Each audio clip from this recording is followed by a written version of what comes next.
किसान भाइयों नमस्कार। हमारी आज की इस वीडियो में आप लोगों का हार्दिक स्वागत है। किसान भाइयों, सब्जियों की खेती हो या फिर और कोई खेती हो, जब भी आप खेती करते हैं तो सबसे ज्यादा परेशानी जो होती है वो खरपतवारों की होती है। आप सीड बोते हैं, सीड के अंकुरण से पहले खरपतवार का जमा हो जाता है, पौधे बड़े होते हैं उससे पहले खरपतवार बड़े हो जाते हैं। कुल मिलाकर खरपतवार हर तरीके से हमारी फसल को करीब 20 से 25% तक नुकसान पहुंचाता है। तो जरूरी हो जाता है कि अपने खेत में हम खरपतवार का प्रबंधन करें। और बहुत सी दवाइयां हैं मार्केट में जो आपके खेत से खरपतवार को हटाती भी हैं, लेकिन फिर से खरपतवार आ जाते हैं। और कभी कभी आपके खेत में फसल लगी रहती है तो उसके लिए अलग खरपतवार नाशी होते हैं, लेकिन वो हर तरीके के खरपतवार को नष्ट नहीं करते। वो सिलेक्टिव खरपतवार वाले नाशी होते हैं जो कि कुछ सिलेक्टिव, जैसे आपने अगर चौड़े पत्ते के फसल लगा रखी है तो केवल सकरी पत्ती वाले को खरपतवार आप उसमें डाल सकते हैं जो सकरी पत्ती का खरपतवार नष्ट करते हैं। और यदि आपने सकरी पत्ते के फसल लगा रखा तो चौड़े पत्ते के लिए आप इसमें डाल सकते हैं। तो हर तरीके से इसका आप सलूशन नहीं कर सकते हैं। तो किसान भाई, खरपतवार को नष्ट करने के लिए जरूरी होता है साल भर में कुछ समय हमें ऐसा देना चाहिए जब आपका खेत खाली रहे, और उस समय पर आप ऐसे खरपतवार नाशी का प्रयोग करें जो पूरे खेत से खरपतवार को साफ कर दे।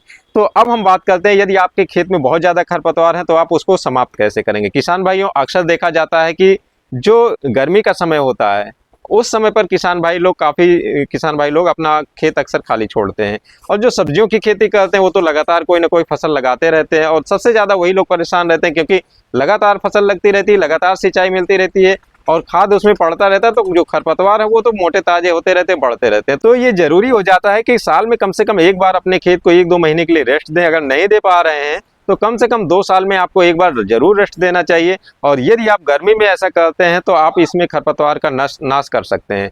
जैसे किसान भाइयों, यदि आपने गर्मी में खेत को खाली रखा है तो हम बात करते हैं कि आप सबसे पहले उसमें जो है खेत की सिंचाई कर दीजिए। या फिर आपने कोई सब्जी लगा रखा, सब्जी खत्म हो गई, आपके खेत में बहुत ज़्यादा खरपतवार पड़े हुए हैं और फिर और सब्जियों के भी अवशेष पड़े हुए हैं, तब आप वहां पर यूज कर सकते हैं एक ऐसा टेक्निकल जो आपके खरपतवार को पूरा जड़ से खत्म कर देगा। हम बात करते हैं ग्लाइफोसेट 41% एसएल के फॉर्म में।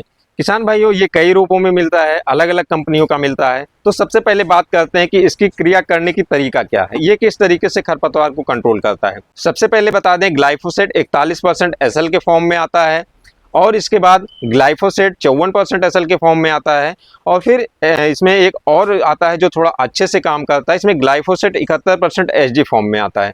किसान भाइयों, जो एसजी फॉर्म में आता है इसका कार्यविधि जो है ये बहुत अच्छी है, और ये अच्छे तरीके से मोथा घास पे काफ़ी अच्छे से कंट्रोल करता है, धूप पे कंट्रोल करता है। जो थोड़ा मतलब जो जिद्दी घास होते हैं इन पे थोड़ा ये अच्छे से काम करता है।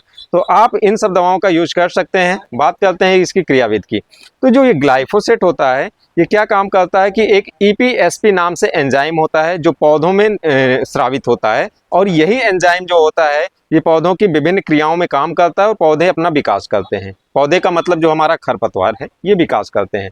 जब हम ग्लाइफोसेट का स्प्रे करते हैं तो ये एक सिस्टेमिक दवा है, सिस्टेमिक जो है हर्बिसाइड है, पौधों के सिस्टम में जाता है, अंदर तक पौधों के सिस्टम में घुस जाता है और इस एंजाइम के श्रवण को रोक देता है। मतलब ये एंजाइम पौधों में निकलना ही बंद हो जाता है। फिर धीरे धीरे क्या होता है कि पौधे सूखना शुरू हो जाते हैं और ये जड़ से खत्म हो जाते हैं। अब बात करते हैं इसमें हमको डोज क्या रखनी है। डोज देने से पहले हम बताते चले यहाँ पर दवाइयाँ कौन कौन सी हैं, तो आपको दिखा देते हैं।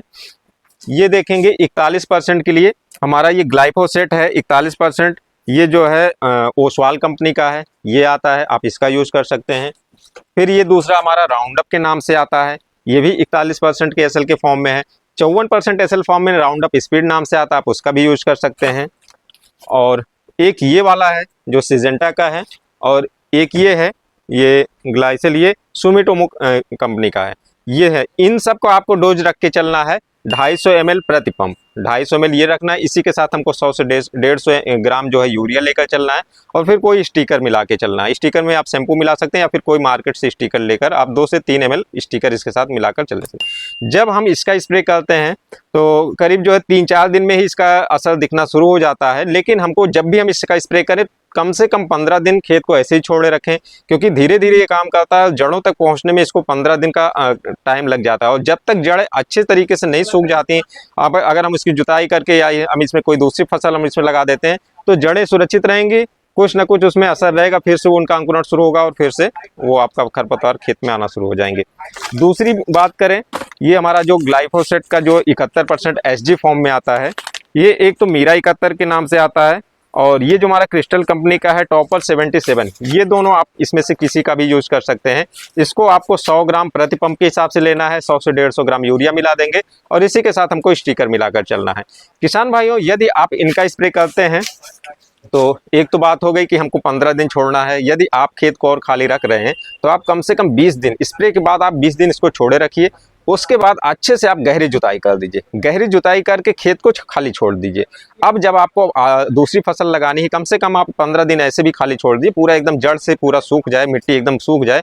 फिर आपको जब अगली फसल लगानी है आप उसकी तैयारी करिए। साल में या 2 साल में यदि आप एक बार इस तरीके से कर देते हैं तो बहुत ही ज़्यादा मात्रा में आपके जो खरपतवार हैं, जो ज़्यादा मात्रा में उगते हैं, वो काफ़ी कम हो जाएंगे।